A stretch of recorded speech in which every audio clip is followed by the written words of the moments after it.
I had someone reach out to me a few days ago on my Instagram, and I showed it to a couple of friends, and they just laughed because he was very serious, and he said, "I want to take my best girlfriend out on a nice date. I want to dress up, and I want to borrow your Lamborghini Revuelto, Of course. and I'll bring it back the next morning, and I'll have it all washed and full of gas for you." And I looked at the message a couple of times, but he was very, very serious. He really thought that I Yeah. would say yes. Yeah. And I directed him to a couple of exotic car rental companies. There you go. And then I told him that they probably wouldn't rent to him because he was too young. Funny. We see a lot of that. Yes. You're listening to My Supercar World, a Post Oak Motor Cars production from Houston, Texas.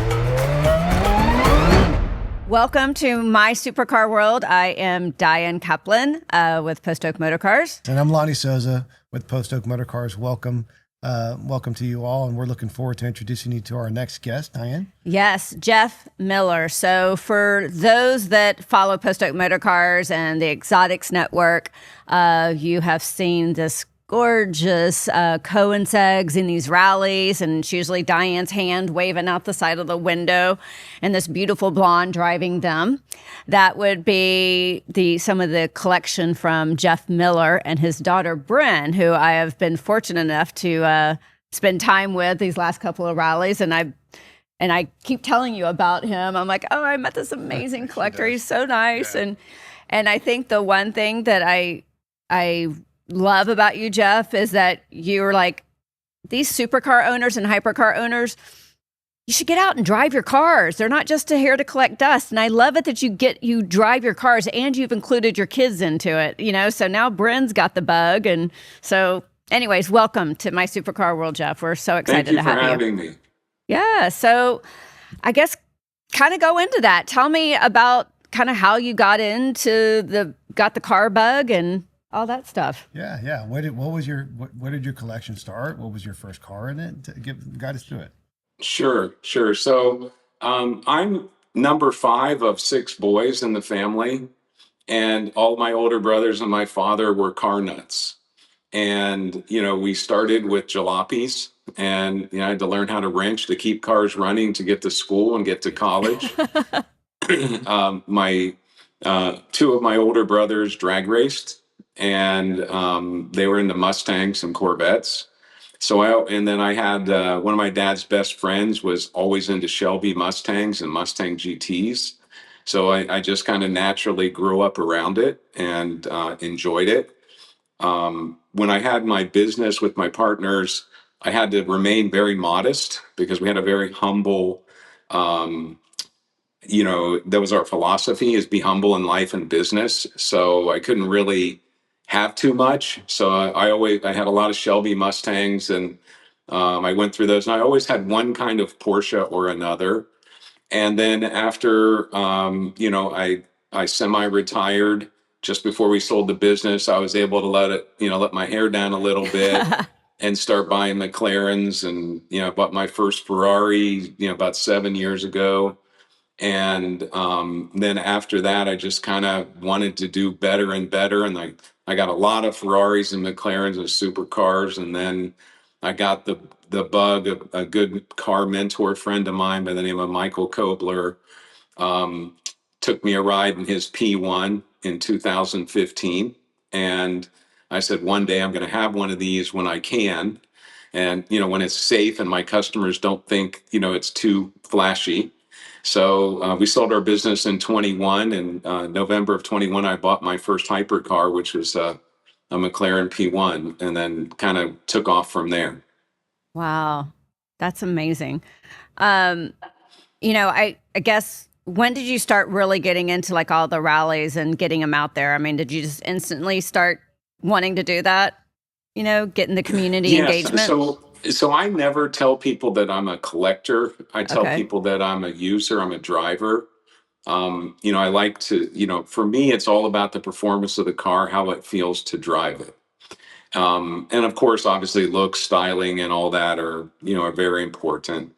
But how I really started doing rallies was, it was just another reason to use the car, be around a lot of other like-minded people. In terms of all the people that I've met while doing these kind of events, it's always a very, high caliber person. They seem to have good work ethic. Doesn't matter if they're blue collar and they saved all the money they could to get their first 458 and they come out, or their Porsche. They're just all good people, and I like being around that, Yeah. environment. And then, just an opportunity to drive the cars and test them to some of their capabilities, is also enjoyable. And I've made a lot of friends, and it seems like some of my best friends now these days I've met through the car community. Oh my God. Yeah, I think you kind of hit the nail on the head for us. One of the reasons that or a few of the reasons that we like to get behind the car rallies as well, because I think it's a great networking event, right, for like-minded people and people who are aspiring to grow, right, in whatever capacity they're in now. And I think absolutely believer in driving these cars. I mean, yes, they're beautiful in a showroom, but they deserve to be driven. And let me ask you a question. Are you of the mindset that these cars stay healthier, last longer, less maintenance when you're putting miles on them, or when they're sitting? It's absolutely the case. I will buy a 3,000 mile 5-year-old car over one with 100 miles that hasn't been used any day. And for me, they charge more money for the low mile car, but it's going to be more of a nightmare because it's going to be in the shop when it starts getting used. Right. Case in point, with my Koenigsegg Regera, it was a 2019. I bought it, less than a year ago. It had 400 miles when I got it. And they never really shook it down because these are hand built cars. They need to be shaken down and have been taken into the shop and had all the minor nagging things that happen to them taken care of. And I had to go through that myself. So it's almost like I bought the car new Right. and had to have everything fixed. So that's a little bit annoying. But if you have several cars, one or two of them being gone, in the repair shop once in a while, it's not that big of a deal. But absolutely, I mean, the cars, everyone keeps forgetting these are not factory assembly line cars. They're hand built and they need to be shaken down and have, the minor issues taken care of. So I'll always buy a car with miles on it. And it doesn't make any sense for me to pay the extra money for what I call a delivery mile car, because I'm going to put 1,000, 2,000 miles on it in a year easily. And I'm going to lose all that additional value that the market thinks is there in a low mileage car. Well said. So I think that's a great point as well, because the secondary market is not it's nothing to look at in a negative way. It's a great way to look at making the right investment, especially if you're going to be a driver of a car. And that probably goes for not just ultra luxuries or exotics. It goes for daily drivers too, for Rolls Royces, for Mercedes, for BMWs. If you're going to drive a car, that's a great way to look at it. And you're going to be a little bit ahead of the diminished value, right, by putting miles on it in a lot of cases. But I think that's why a lot of manufacturers have really pushed their certified programs to bring bring drivers into the brand. But so I've been in the business for 30 years, and I've kind of always heard of why we should push pre-owned and certified pre-owned, but I've never really heard it from a consumer's point of view. Right. Yes. And I love it. I think that the listeners would see some value in that for sure. Yes. I've always felt that way about the cars. And, that, I mean, these cars have various seals that dry up. Tires get bald spots on them. You have a lot of problems that come up with the car sitting in a garage. Right. Yeah. Flat spots from Yeah. sitting in there. So people don't realize if you're going to store a car a long time, you should do Do you store yours on tire cradles, or do you just drive I them don't enough ever to? worry about that because Because pretty you much drive them. if I go out in my garage and the car hasn't been driven in the last 10 days, I'm going to drive it. There you go. I So love it. I love it. that's how I cycle mine through. I love it. So there's probably a lot of collectors that don't have the time or the ability to go do that on a regular basis. Do you recommend, if you're a collector, you want to drive your cars as often as possible but can't, do you recommend using things like tire cradles and trickle chargers and air conditioned storage and things like that? Yeah, I'm an incessant user of trickle chargers. I put them on right after I drive the car, even if I'm going to drive Yeah. it 2 days from now. Um, the batteries are just so small and they, the cars are so highly electronic. They're always waking up and checking status of different things. So, I use the trickles. Um, I just believe, that's the safest way. A lot of people are having trouble with, their hybrid cars because they're not mindful of that. And so, I just am always thinking of, all right, the car needs used. The car needs, when it's not being used, it needs to be, on a charger and properly, battery levels properly maintained. And they're all the brands are different. Right. Some of the hybrids need to be on a hybrid charger, some don't. So it's really kind of strange. There's a lot to know when you own a lot of different brands because they all behave differently. Whenever it comes to your collection, I mean, do you approach it more as like investments, or is it strictly just passion, or is it a little bit of a balance of both? I mean, with your business background and everything, does that come into play? Do you know It's what I mean? it's kind of interesting. I learned a long time ago that and I had some great mentors, but I learned a long time ago. Sometimes you learn the hard way, where you buy on emotion, and later on you're like, darn, why did I pay that much, or why did I buy that car, knowing it was going to drop, in value.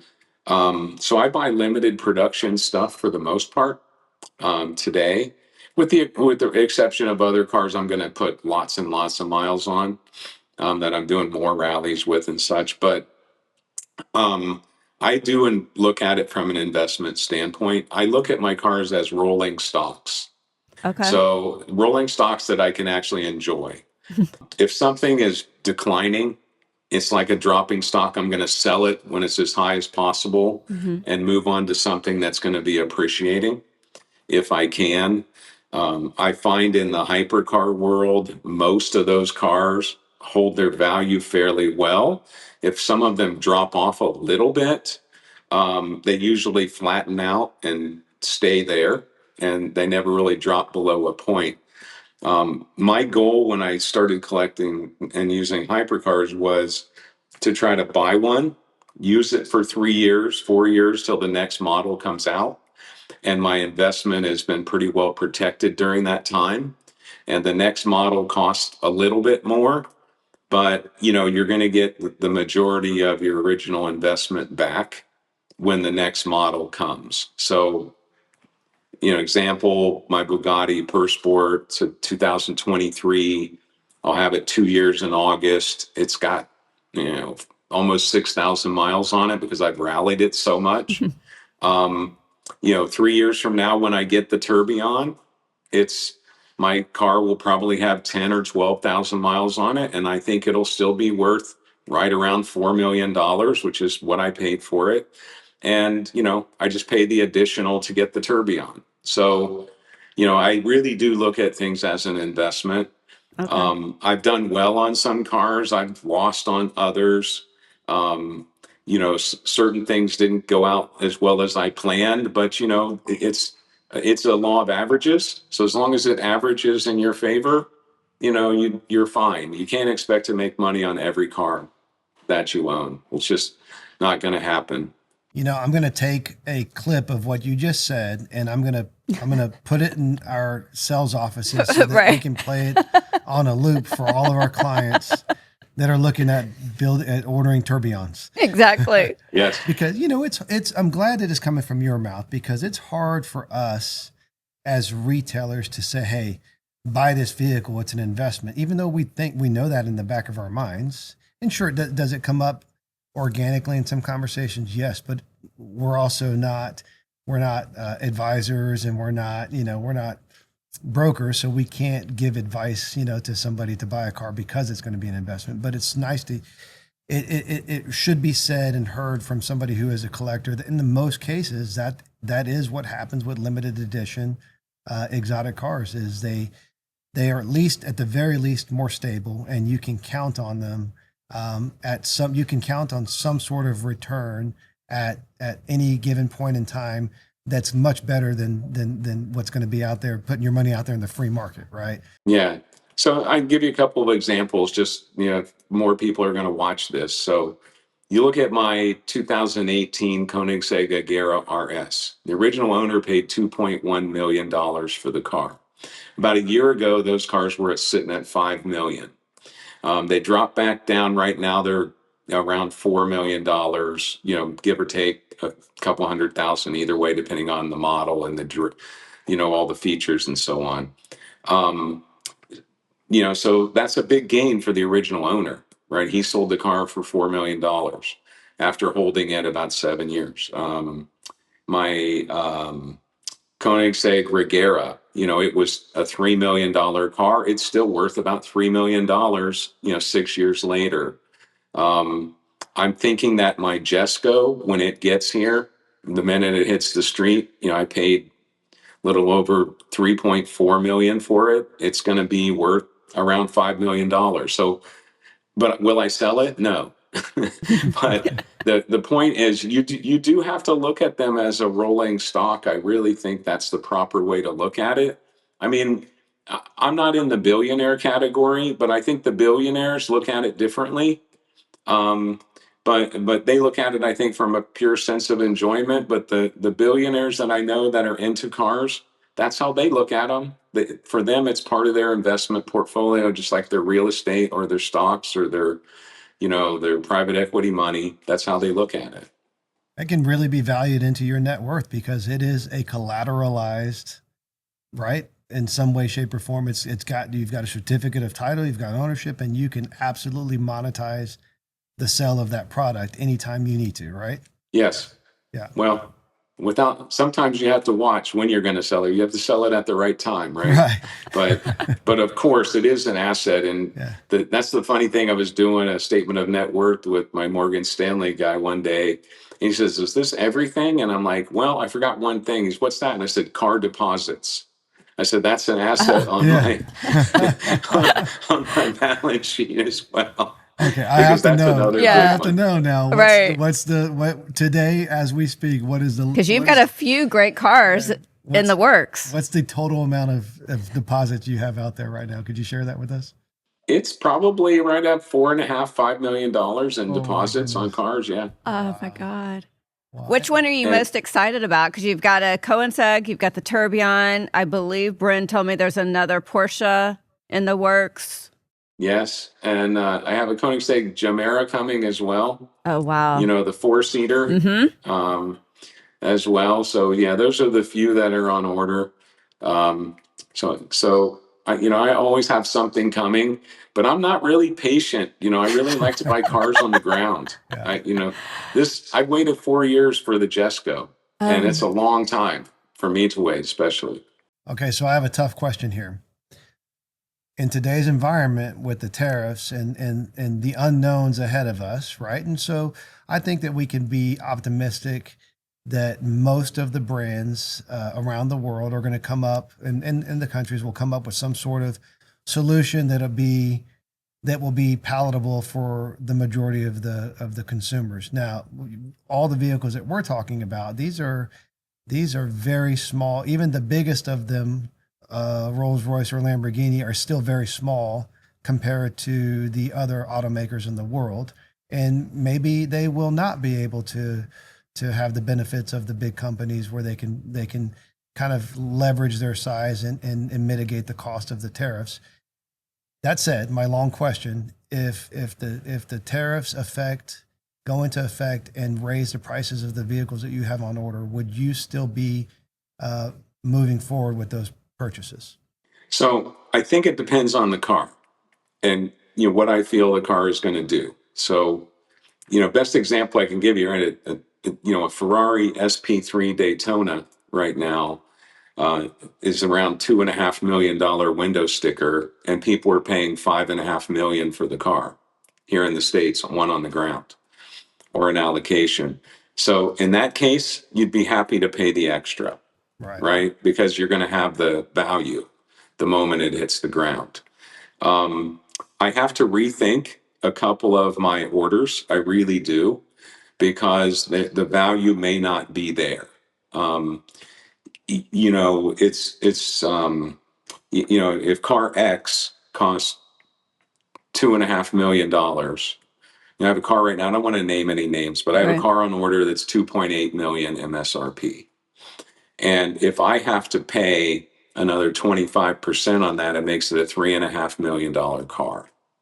And then I have to decide, is that car going to be worth $3.5 million when it hits the ground here, or will it ever be again? I'm going to say it may not, and I may want to not proceed with that vehicle. Right. In the case of the Jesco, I'll absolutely pay the tariff if I have to.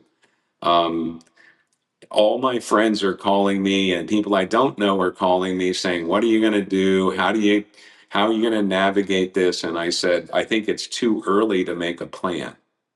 I'm leaving for Portugal to go on Koenigsegg's annual European rally on Monday. And I'll be meeting with Christian and Haldora von Koenigsegg and discussing that with them. What I think is going to happen is I think they're going to work it out. I don't think Yeah. these tariffs should hit limited production cars. But if they do, there will be fewer cars that come into the US. There's supposed to be 42 of the 125 Jescos come to the United States. Mm-hmm. And I think there may be less based on what's happening. So I think when you get into the Bugattis, and the more expensive the cars that are above $5 million, that's a big hit. Right. It's another 7 figures on top of the price tag, and it's people are going to cancel. And I think at that point it'll affect the number of cars that come in, but I know what'll happen. They're under such demand.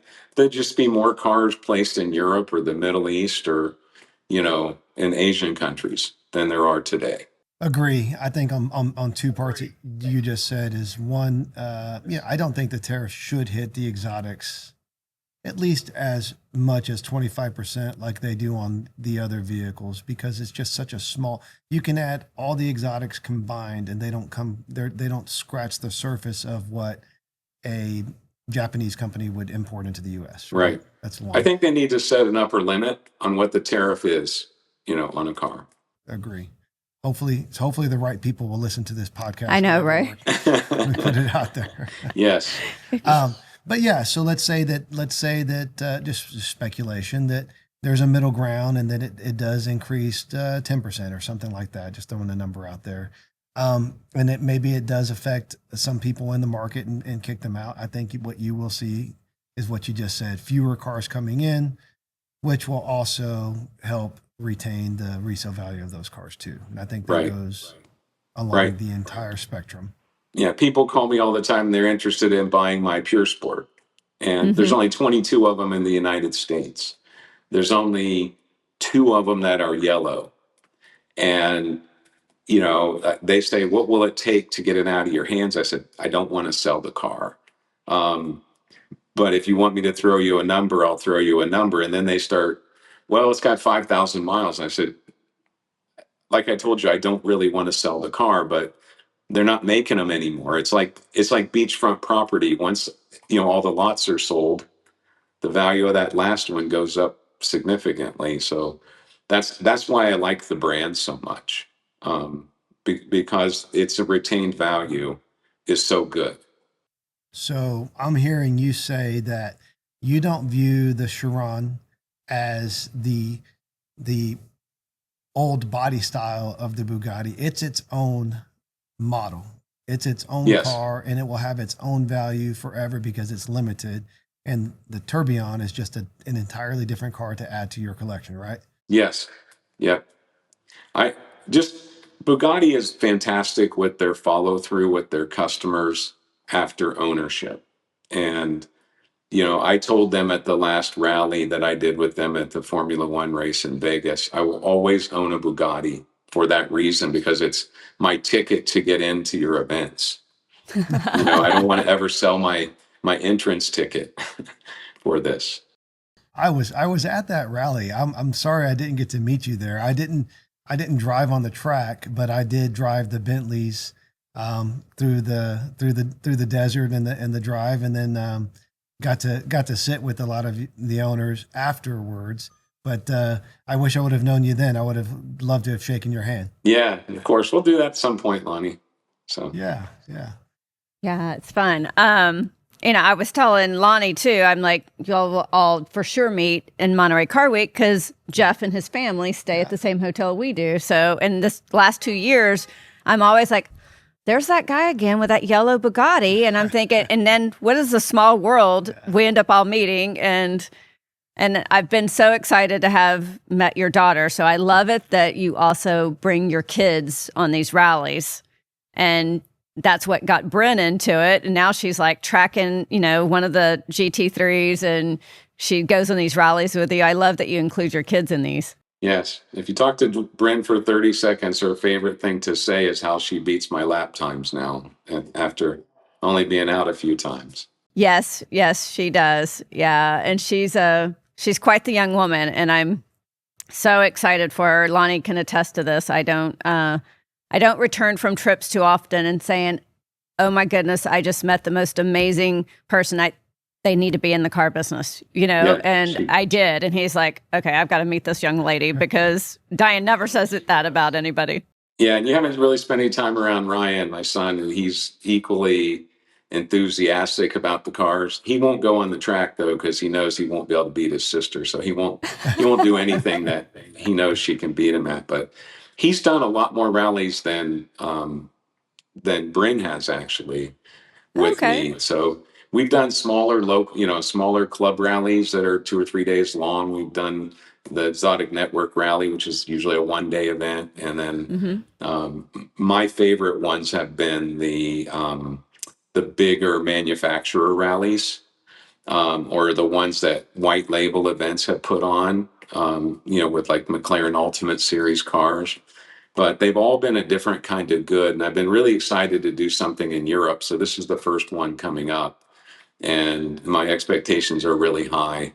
And I'm like a little kid at Christmas time when I stand around my Jesco and get to drive it. So I told my fiance, I said, you're going to see me look like a different kind of human being than you've witnessed so far when you see me with that car. So it's just a whole different world. I put it at 20% above anything I've ever driven in my lifetime. And I've driven some great cars. Wow. I know you post a lot about Koenigsegg and stuff. I mean, is that kind of your favorite brand right now? I mean, people ask me you that mentioned a lot. Bugatti, I don't really have a favorite brand. I like to say I have my top brands that I love. Koenigsegg is a whole different kind of experience. When you get in the car, you've ridden in my Agera RS. It's like you feel like you're in the cockpit of an airplane. With the view you get out the windshield, and then the sounds the car makes and the performance, are just, are very special. You get in the Pure Sport, it has so much linear pull, it just keeps pulling for days, up through the various speeds. I have things that I don't like about certain brands, because it's all about, if they don't drive the way I expect them to, I kind of discount them. But, my tops, if you ask me, would be, Koenigsegg, Bugatti, and I would say McLaren, all there. And the very, very close second are, Lamborghini. And then I think Pagani's got a chance with me again. I'm considering a Utopia right now. But I really like Porsche, from the reliability. I'm hoping they come out with another hypercar, which is the reason I'm busy building a relationship with them so I get on that list. But I purposely built relationships with the manufacturers so I get offered these cars, because I want the next, Bugatti Divo type model that they make, because they sell them to preferred customers at great prices, and they're worth 50 to 75% more than you pay for them right away, and that you can't turn your back at that opportunity. Right. And I think that the factories ought to love somebody who's going to actually be driving the vehicles, right, and not putting it up in the museum under a dust cover. Oh yeah, and I communicate on Instagram and WhatsApp with many different employees of the manufacturers that I meet when I go to the factories, and they're all so enthusiastic about seeing me use the cars. And other people are like, "Oh my God, you took your Agera RS and your Regera $7 million worth of cars on a rally? Why are you out of your mind?" And I'm like, "No, I think it's cool. I think it's great to get them out there, but sometimes the bigger thrill for me with owning these cars is seeing the people really enjoy seeing one in person." Yeah, I love it. Every time it puts a smile on my face when someone comes up to me and says, "I've never seen one of these. I've always wanted to see one. This is my first time." And just a level of enthusiasm. It feels really good to share that with them. Love that. Okay, so now that I understand how passionate you are about your vehicles, and in particular how they compare to each other, if you had the ability, what to build the car of your dreams based on the best of the best features of your favorite vehicles, what would you combine together? I would say first, I would combine the nimbleness of the McLaren P1 because it corners and handles so well. And I always drove that car with more confidence than any other car I own. So I would put that. I would say the sound I would put down as the Jesco. The transmission or the gearbox, in terms of how fast it shifts, I would give it to the Jesco. The braking, I would say the Bugatti. It has the best braking in terms of how fast you can stop that car. Koenigsegg's right there too. I would tell you that from a design perspective, I like the body design of Bugatti and Koenigsegg the most. As far as interior comfort, um, I'm a hard one to put down there because I like a raw car that you feel like it's going to slap you on the back of the head if you're not paying attention. So I like that experience. But if I'm going to go out for dinner in a nice car that's one of my hypercars, I'll always pick the Bugatti, because it just feels like, it's the Rolls Royce of hypercars is what I call it. So That's a good way of putting it. Yeah.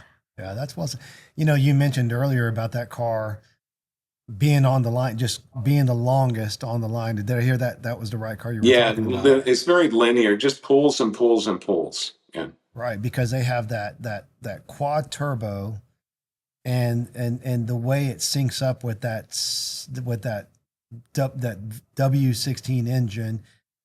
Those turbos are kicking in, but in the sequence of them is so specific that you don't feel the shifting in them, and you don't feel the No. lag and put and pull. It just goes, right? Yes. Yeah. I mean, Yeah. it's artwork.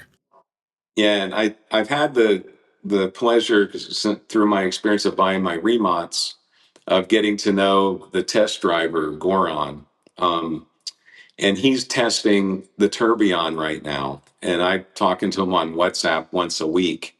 And I said, I really want to know how this, V16 feels in this tourbillon.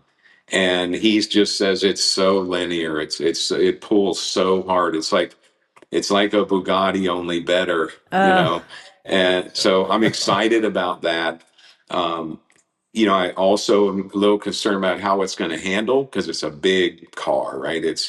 And But he says no, it's very nimble so far, is what they're finding. But I really would tell you that for me, it's all of the car has to brake, it has to accelerate, it has to corner, and then you're not going to really drive a Bugatti in the canyons with the tight turns, lock to lock, like you would like a McLaren or a Koenigsegg. So every car has its place where it shines the most, and the Bugatti's a bigger highway, big, long, high-speed turn type car. And the rally I went on in Utah and Colorado 2 years back was perfect for that car. Those roads were perfect. But the every car has its place. It's where it does the best. Love it. I love that you know so much I know. about your cars. I love it too. I think there's a lot of passionate owners out there that and they enjoy what they have, and they probably have a pretty good knowledge of their specific models. But I think that you sound like somebody who is thoroughly passionate about it. It seems like you've waited your whole life to start this collection. I heard you earlier that I'm assuming that you didn't purchase these cars earlier in your career because you didn't want to, it was a work thing, right? You didn't want to necessarily show your the value of maybe what your company was bringing to the table, and then maybe your potential clients going, wait a minute, do I want to do this guy's making way too much money on me? I don't want to pay for Jeff's next car. Yeah, there's a little bit of that, and also I couldn't afford it. It's like putting kids through college, and taking care of the family was always there. But to be able to do what I did, but I had to keep it under control. And my partners were always trying to keep me under control. So I had no real social media up until LinkedIn, only LinkedIn for business. And so I went a little crazy in 2018 when I stopped working full time and got an Instagram and started, posting about my cars. And I got a whole bunch of supercars, and I decided this is crazy. I wanted to get less cars, but higher value cars. And, that's kind of where it ended up for me so far. Yeah, you're up over 30,000 followers, I think, right now. Last time I looked, right? On Instagram? Yeah, and it's all organic. Yeah. That's the great thing about it. My followers come through my travels, and I go to events, all over the place. And, I went to Miami for the MODA event. Right. And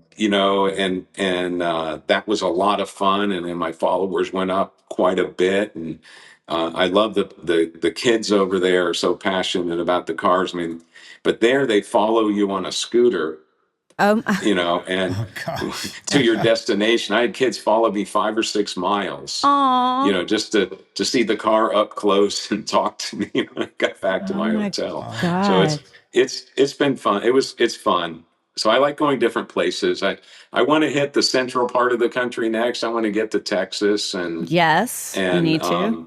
I'm considering doing the Gold Rush Rally this year, where that'll hit, into Colorado again, because I just love the roads over there. Right. I'll stay after the first half and drive the Western Colorado roads because I think they're the best in the country. Yeah, that's great. We'll have to follow you on that. I know. Yeah, for sure. I saw the Gold Rush Rally. They've reached out to me and stuff, so I need to take a look at that. All the rallies, you mentioned how the kids followed you, the one in Florida. I find it interesting. The rally in Scottsdale that we did was so much different than the people that followed us around in California. They were almost a little bit of aggressive in California on some of those when we were going, if you recall. Yeah, they are, because the kids all love the cars, and they don't know how to approach someone. If they're just honest and they just say, I love the car, but I had someone reach out to me a few days ago on my Instagram, and I showed it to a couple of friends, and they just laughed because he was very serious, and he said, I want to take my best girlfriend out on a nice date. I want to dress up, and I want to borrow your Lamborghini Revuelto. Of course. And I'll bring it back the next morning, and I'll have it all washed and full of gas for you. And I looked at the message a couple of times, but he was very, very serious. He really thought that I would say yes. Yeah. And I directed him to a couple of exotic car rental companies. There you go. And then I told him that they probably wouldn't rent to him because he was too young. Funny. We see a lot of that, Yes. both in email and messaging on social media. Yes. A lot. It's almost the same kind of tone too. Yes. Right? Yes. Very, very genuine, but like, But they're serious. yeah, oh yeah. They're like, hand me the keys to that car. Yeah. Right. Jeff, there's one question I want to know. Is there a car that you wish you would have bought, but you missed an opportunity? Or a car that you sold out of your collection you wish you didn't sell? I'll answer both questions. Okay. So they're separate. So I wish I had. I wish I bought a Ferrari SP3 Daytona, Okay. and I could have bought an allocation back 2 years ago for $1 million over window sticker. And I didn't know where things were headed as far as, the direction of hybrids and so on. When now everyone's pulling back a little bit from the hybrid, and they like that naturally aspirated, V12. So I did make a mistake there. A car I sold, I probably shouldn't have sold. My first LaFerrari I owned, a white one. I got a very good deal on it. I bought it from a dealer, and I should have kept the car. I ended up selling it, and then almost immediately bought a low mileage car for a lot more money. And I had that car, and it scared me because the minute I start putting miles on it in a Ferrari, the value drops quick, more than any other brand, Yep. in my opinion, in my experience. So I sold it. And my son Ryan, he gets mad at me because he's like, every car I love, Dad, you sell eventually. And I said, well, Ryan, I didn't really have any choice. I either sell it now or keep it for another 800 miles and lose 500 grand. So I had to sell it. But I wish I hadn't sold the first one because it had like a few thousand miles when I bought it. I bought it well, and it would still be worth more than I paid today had I kept it. The other car that I would love to own someday, but I just can't get myself to pay that much for it because I feel it's at peak, is the McLaren F1. Okay. I did the McLaren Ultimate Rally back in 23 in Colorado, and Rob Kaufman has an experimental one. It's the darker blue with the cream interior, and me and him and Pet Fred with his McLaren Senna GTR ran in together the whole rally every day. We kind of had our own. They gave us the navigation. We went on our own. We just had to hit the checkpoints for lunch and at the end of the day and fuel stops. But seeing that car move on the road is just such a beautiful thing. And what they designed back 30 years ago that is still, very relevant today is impressive. And then, of course, you can't argue with the car that sold new for $1 million, which is now worth over 20 million. Oh, So Yeah. I'd love to own one of those cars, but I feel like if I bought one today, I'd be buying it at the peak. And then the next thing you know, it's going to be worth 10. So what I want to buy is the next car that I can buy, at the retail current MSRP, that's going to double or triple in value 10 years from now. so my next question, so your collection,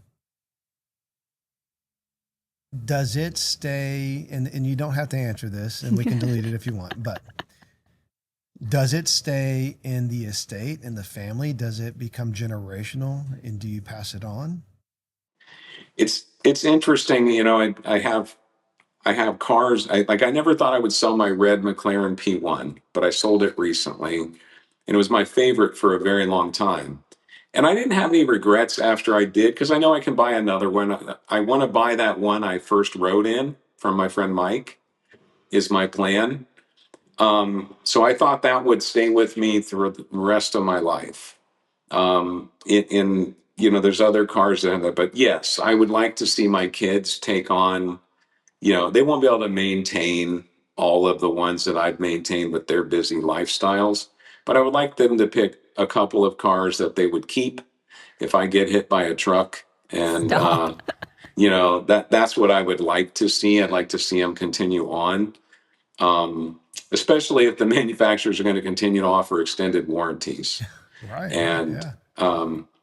it's really interesting. I'm buying an extended warranty for my red Regera. You saw that car, Diane. Yeah, I wrote in it. And the checklist for the dealer to certify that car for an extended warranty is 26 pages long. Oh, Things that they have to do. They made me send back the original key, all the car cover, the top cover, the first aid kit, the fire extinguisher. They wanted the car cleaning kit. They wanted everything to photograph and document. But wow. I think that's the idea. Bugatti did this with the Veyron, Right. right? They started offering an extended warranty. So if you offer extended warranties that include annual service, people are willing to pay it. I mean, I think more people will buy McLaren P1s now because you can get warranty for $30,000 a year, and that will more than cover your annual service and anything that might happen during that time. So it's a great insurance policy. That's good. So That's good to No. pass on too, right? And so yeah. we've seen the price of some of these warranties. You said 30,000 a year or $250,000 for several years, but it seems that it's not been hard to sell them because I think that people who own these vehicles understand the cost of ownership. Oh yes. I just paid $40,000 for a new exhaust for my Agera RS. That and labor was $43,000, and the car has 3,400 miles on it, and it's 7 years old. The reason I had to replace it because the car sat, condensation rusted the catalytic converters, Oh, wow. and there's just another reason why Yeah. you should drive the car. Agree. I totally agree. Yeah. My God, I could talk forever Yeah. with yeah. Jeff. Okay. Are you going to go to Goodwood with us? Because Brent and I've already locked in our luxury trailer at our campsite. We're going to be hanging with the gentleman from Zenvo and doing Goodwood in a really cool way. I hope y'all are going to join us too. So we are going to make a decision on that in a couple of days. I would like to go because I've always wanted to go to Goodwood. Koenigsegg's going to make a couple of exciting announcements there this year. I already know that. And, as long as I don't have to ride passenger seat in any of the cars going up the hill, I'll probably go. I was a little concerned about the glamping aspect, but it looks like it's a pretty elaborate setup that you have there. Yes. And I'd like to go. So we would probably dovetail it on our trip to the Philippines and go just Awesome. before. Last year, I think it was too close to Car Week, and it was hard to get, from one to the other, especially if you had a car, took a car there. So I am guessing that, with the tariffs and everything going on with my Jesco, it's another opportunity for me to get Koenigsegg to bring my Jesco. There you go. And I can drive it again because I may have it parked there for a little while until the tariffs settle down. So I'm 80% yes Yay. at this point. Sorry for the long answer. No, it's good. No, I'm excited. No, the glamping will be fantastic, and we're going to have a private chef cooking for us, and so yeah, we're going to be all taken care of. Lonnie's going to be so jealous. I'm like, you want to go now? Yeah. You're not going, Lonnie? I mean, it's just when is it? It's in July. I mean, Early this is like a July, right? personal vacation for me. So I'm such a car freak, and this has been one of my bucket list trips to go Goodwood's been on. Yeah, you have to go once. Yeah, it's been What on my are the bucket dates list, too. again? It's July, I think 10th through the 13th is the official Okay. start, but we land like our glamping luxury trailers are from Wednesday to Monday morning. Check out. Yeah. Okay. Yeah. On my list, I will go this summer. I have two kids going that are going to college that we have to kind of get set up, and it's just a busy summer, right? But Goodwood and Villa d'Este are on my my bucket list. But we want to see lots of content from Goodwood. Oh. Maybe you guys if you go, you guys ought to host a podcast without me there and interview some of the other people. Oh, we totally are. We already talked to this. It'll be Jeff and I. Jeff will be our co-host. There you go. And him and I can do some mobile podcasting from there. That would be fun. Be happy to help however I can. Oh, Jeff, you're so thank you. knowledgeable about cars. I think know. that you should be sitting in this chair. And yes, we It's, should. it's funny, Lonnie, this is all, this is 7 years of intensity. I jump into anything I do and I try to do it fully. So, I don't know everything. There's still so much to learn. And I learn from other people all the time. And even with my own cars, I'll have a 12-year-old come up and say, "Did you know that the car has this?" And I'm like, "Really?" And then I'll research and say, "Man, that kid was right." Yeah. Because they're just voracious readers, They are. about the cars, and they watch everything, that the cars do. So you can learn from anyone in this space for sure. And, once again, your daughter, I think it's very serendipitous. I think she really loves your daughter. I This is the do. third or fourth time she's brought her up in this. I'm sorry, but My she's daughter just, always wants more moms or more mentor figures. And when she had Diane ride passenger and got to know her, she bragged about you a lot, and she looks up to you. And Aw. I know she has a lot to learn, but she is a sponge. And please teach her all you know. And I always wanted her to be in business development in something she's passionate about. Mhm. And for her, she's not driven by money. She's driven by literally making friends and building relationships is what she's about. So No, she does. and the same thing goes for my son. I keep telling him the same thing as well. And I love coaching them and seeing them grow, both of them. And that they need to be around successful people. And the car community has actually allowed for that. And, people say, when are you happiest? I said, I'm happiest when my family's around me and I'm around cars at the same time, and we can do those kinds of things together. So, people are actually tired of inviting me to things. It's like, we know you won't go unless it involves your car, or you can drive your car there or something, right? And it's Right. like, yeah, you're right. Right. Well, I love this, and I know. think we could talk forever. We don't want to take up too much of your time, but I think that's a great place to end with that statement about cars and family. I don't think we could wrap it up any better No. than that. So, but Jeff, it's been a pleasure to meet you. I look forward to seeing and meeting you in person. And I mean, I'd love to come out to where you're at and in California, right? Yep. Yeah. Yep. Oh yeah. I don't need very many excuses to come out to California, but if I can come see your collection, okay, I'm there. So, Okay. Sounds great. Look forward to meeting you, Lonnie. Diane, thank you for setting this up. and Oh, hosting. thank you so much, Jeff. I look forward to seeing you soon. All right. Have a great weekend. have a wonderful weekend. My Supercar World is produced by Post Oak Motor Cars, where opulence reigns supreme in the heart of Texas.